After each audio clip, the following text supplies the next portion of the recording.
1857 খ্রিস্টাব্দে মজুরি বৈষম্য কর্মঘণ্টা নির্দিষ্ট করা কাজের অমানবিক পরিবেশের বিরুদ্ধে মার্কিন যুক্তরাষ্ট্রের নিউ ইয়র্কের রাস্তায় নেমেছিলেন সুতা কারখানার নারী শ্রমিকরা। এরপর 1909 খ্রিস্টাব্দের 8ই মার্চে প্রথম আন্তর্নারী সম্মেলন হয়। 1910 খ্রিস্টাব্দের 8ই মার্চ দ্বিতীয় আন্তর্জাতিক নারী সম্মেলনে 17টি দেশ থেকে 100 জন নারী প্রতিনিধি যোগদান করেছিলেন। এরপর 1911, 1914, 1971 খ্রিস্টাব্দে বেশ কয়েকটি দেশে সম অধিকার দিবস হিসাবে 8ই মার্চ দিনটি পালন করা হতো। 1975 খ্রিস্টাব্দে 8ই মার্চকে আন্তর্জাতিক স্বীকৃতি প্রদান করা হয়।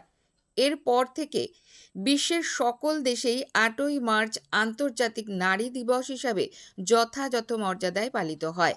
আর এই আন্তর্জাতিক নারী দিবসকে সামনে রেখেই তার প্রাক্কালে আমরা নারী, আমরা পারি, আমরাই গড়ি এমনই আহ্বানে উত্তর 24 পরগনার বৃহত্তর হাবড়া স্টেশন সংলগ্ন পথপ্রদর্শক স্বামী বিবেকানন্দের আবক্ষ মূর্তির পাদদেশে হাবড়া শহর তৃণমূল মহিলা সংগঠনের উদ্যোগে হাবড়া শহর তৃণমূল মহিলা প্রেসিডেন্ট নন্দা চক্রবর্তীর নেতৃত্বে বিকেল প্রায় 4:30 নাগাদ শুরু হয় পালন। অস্থির সামাজিক প্রেক্ষাপটে যা ছিল অত্যন্ত গুরুত্বপূর্ণ। ভোট আবহে এই সভায় উপস্থিত ছিলেন প্রাক্তন পৌরপ্রধান তপতি দত্ত, পৌরমাতা পুষ্পিতা নন্দী, হাবড়া টাউন তৃণমূল মহিলা প্রেসিডেন্ট তথা প্রাক্তন CIC Nanda Chakraborty, vice president Arpita Sen সহ একাধিক রাজনৈতিক নেতৃত্ববৃন্দ। সভার শুরুতে নারী শক্তিকে সম্মান জানাতে মিষ্টি, চন্দন ও গোলাপ ফুল তুলে দেওয়া হয়। সঙ্গম কালচারাল একাডেমির শিল্পীরা উদ্বোধনী সঙ্গীত পরিবেশন করে। চলে পৌরমাতা পুষ্পিতা নন্দীর আবৃত্তি। পাশাপাশি নারী শ্রমিকের সম অধিকার আদায় প্রসঙ্গে বক্তৃতা। হাবড়া শহর তৃণমূল মহিলা প্রেসিডেন্ট নন্দা চক্রবর্তী এ প্রসঙ্গে কি বলছেন? হাবড়া শহর মহিলা তৃণমূল কংগ্রেসের পক্ষ থেকে হাবড়া বিশ্ব নারী দিবসের প্রাক্কালে হাবড়ার পঞ্চমী সমস্ত মেয়েদেরকে আমরা সম্বর্ধনা দিলাম।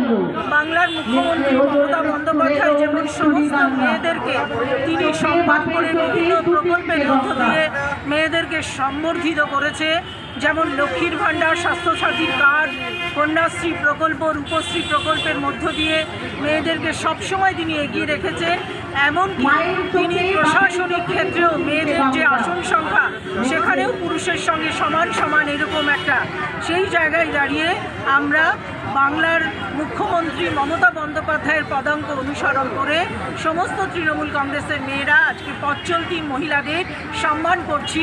মেয়েরা এগিয়ে যাক, মমতা বন্দ্যোপাধ্যায়ের পাশে থাকুক। আমরা আগামী দিনে মমতা বন্দ্যোপাধ্যায়ের নেতৃত্বে সুন্দর বাংলা গড়ব এই আশা রাখি। ক্যামেরায় খোকন কুণ্ডুর সাথে পাপ্পুর রিপোর্ট, প্রয়াস নিউজ।